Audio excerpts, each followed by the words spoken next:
Ya, bismillahirrahmanirrahim. Assalamualaikum warahmatullahi wabarakatuh.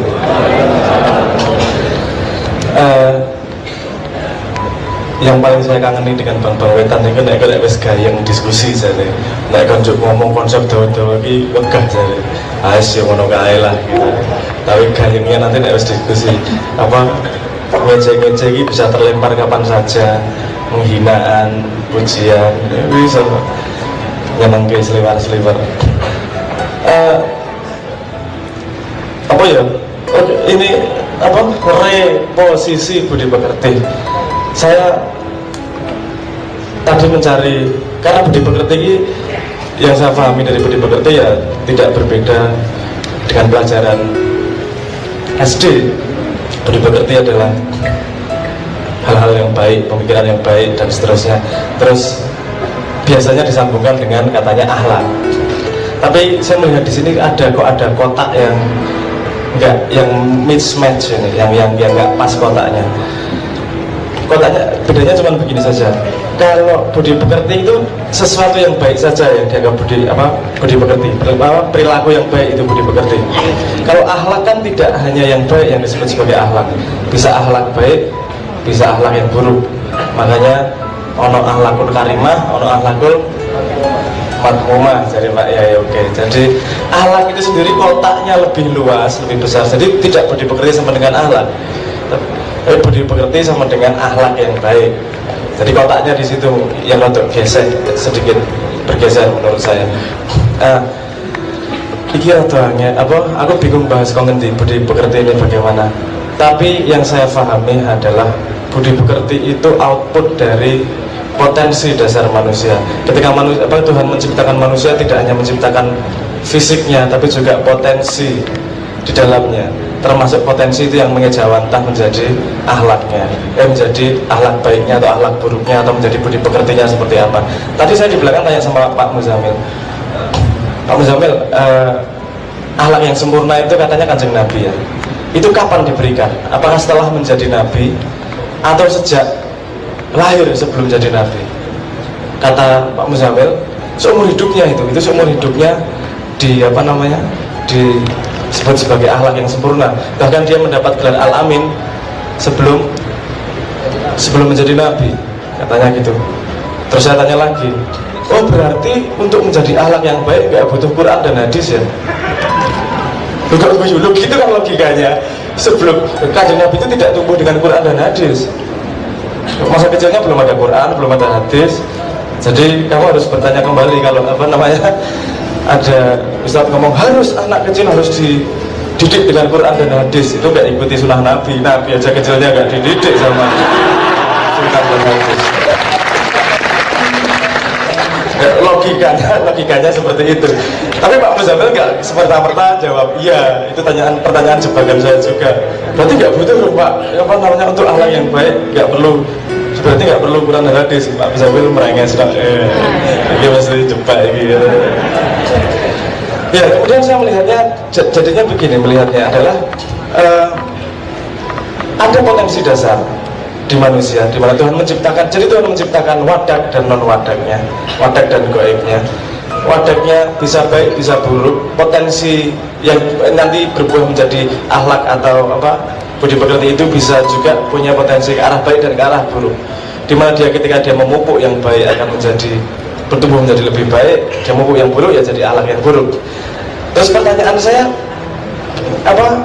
ke belakang lagi, kalau Tuhan menciptakan akhlak, menciptakan potensi akhlak di setiap manusia, menciptakan yang tidak tampak itu tadi. Kalau dia menciptakan yang tampak, wajah manusia tidak ada yang sama diciptakan.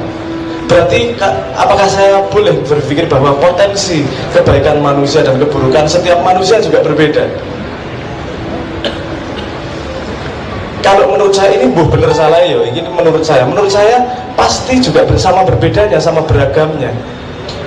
Potensi baik buruk manusia A dengan B pasti berbeda, seperti perbedaan wajahnya.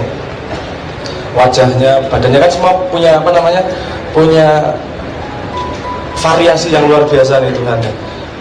saya sendiri nek orang mungkin Tuhan gawe sesuatu hal ki podo persis, orang mungkin maha kreatif kok fotokopi copy paste kan orang mungkin, pasti ada perbedaannya pasti. Nah itu juga termasuk salah satu potensi kebaikan dan keburukan itu tadi. Terus pertanyaannya apa namanya, maju lagi, kalau potensinya berbeda, bagaimana orang bisa dihitung dengan standar yang sama atas baik buruknya? Standarnya harus begini loh, orang modalnya aja berbeda kok.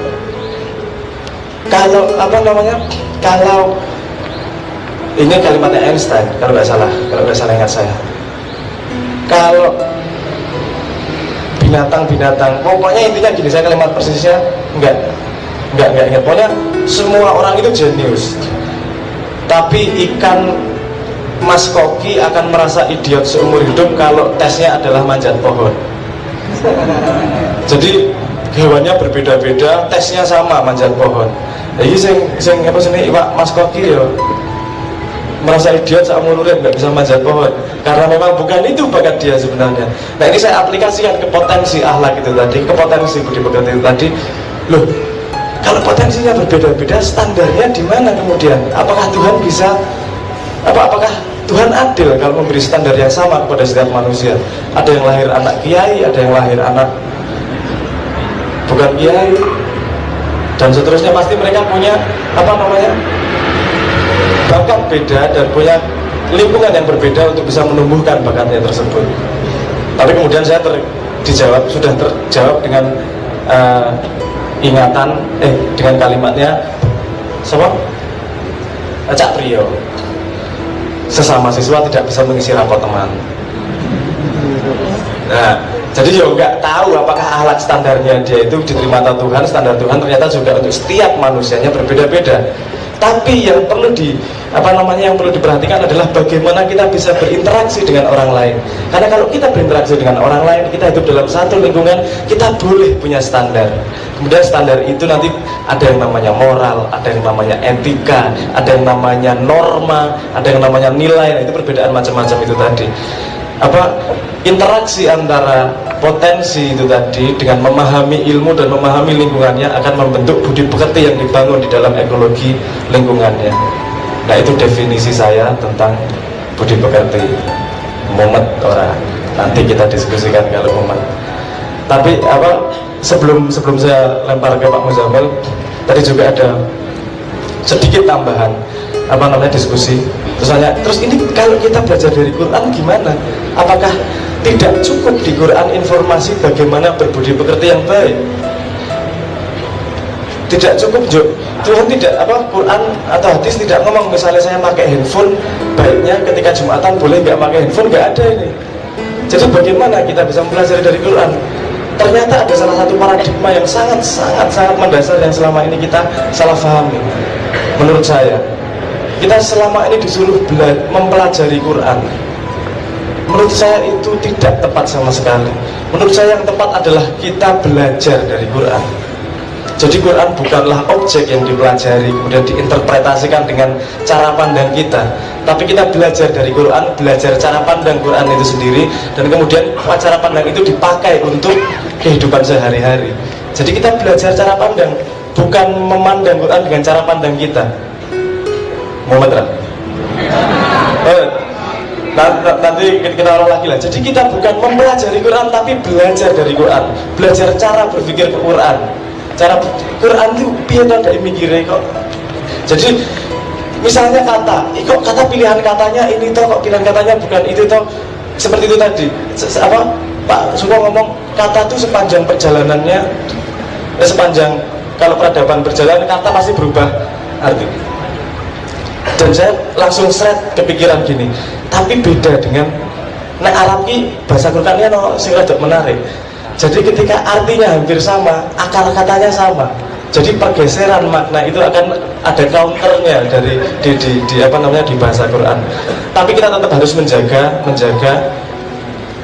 kalau untuk kata-kata itu jangan fix artinya cuma satu. Kita harus melihat nuansanya di sekitarnya, bisa kemungkinan artinya apa berdasar dengan konteksnya juga. Seperti pertanyaannya Rampak itu, waktu kecil Rampak tertawa ketika nyanyi Naik Delman Istimewa, apa judulnya? Pada hari Minggu turut ayah ke kota, naik delman istimewa, duduk di muka, ngangkat dia, muka kok didudukin. Apa itu? Apa? Maksudnya awareness dia terhadap kata itu sendiri punya arti yang sangat berbeda ketika dia agak digeser sedikit. Itu membuat kita jadi cair belajar dari Quran, bukan mempelajari Quran, belajar dari Quran. Karena satu kata ini bisa, artinya bisa banyak macam-macam, tergantung kita sambungkan dengan konteks yang mana di dalam Quran itu sendiri. Terus sebelum saya lempar, saya ada cerita sedikit tentang kata-kata ini tadi, bagaimana kata-kata bisa diartikan segitu banyak. Pernah dengar cerita ada 3 anak kecil berdebat benda apa yang paling cepat di dunia, kan? Belum ya? Ada 3 anak kecil berdebat benda apa yang paling cepat di dunia. Nah, cepat ini kan multi interpretatif nih. Gimana cepatnya, berdasar apa, dan seterusnya. Orang-orang punya bayangan yang berbeda-beda. Yang pertama bilang yang paling cepat itu namanya kilat. Loh, kenapa kok kilat? Karena kilatnya udah sampai, suaranya baru belakangan di belakang. Oh, oke. Tapi ada yang lebih cepat, anak kedua bilang gitu. Apa yang lebih cepat? Lampu. Kok bisa? Saya klik saklarnya, belum sempat nengok udah hidup lampunya. Oh ya, oke, boleh, nggak masalah kan? Itu interpretasi yang lain lagi. Oh, menarik. Anak ketiga nih, ada yang lebih cepat apa? Mencret. Kok bisa mencret lebih cepat? Kemarin saya mencret, tahu lari secepat kilat, ngidupin lampu kamar mandi udah keluar duluan mencretnya. Salah atau tidak? Ya, kamu kalau mau melihat itu dari kacamata fisika, ya dipendungi atau mencret lebih cepat dari cahaya dan seterusnya. Dari sudut pandang bahasa, ya piye. Tapi kan kita punya sudut pandang yang lain, bisa merangkum itu semua, bisa melihat kemungkinan kecepatan diinterpretasi seperti apa. Nah, kalau kita punya kebesaran seperti itu untuk belajar dari Quran, lama-lama manusia akan bisa belajar betul cara pandang dan sudut pandang Quran. Tidak hanya sains dan ilmu sosial, tapi cara pandang Quran yang diajarkan sama Tuhan dari ayat-ayatnya. Itu dulu, matur nuwun. Assalamualaikum warahmatullahi wabarakatuh.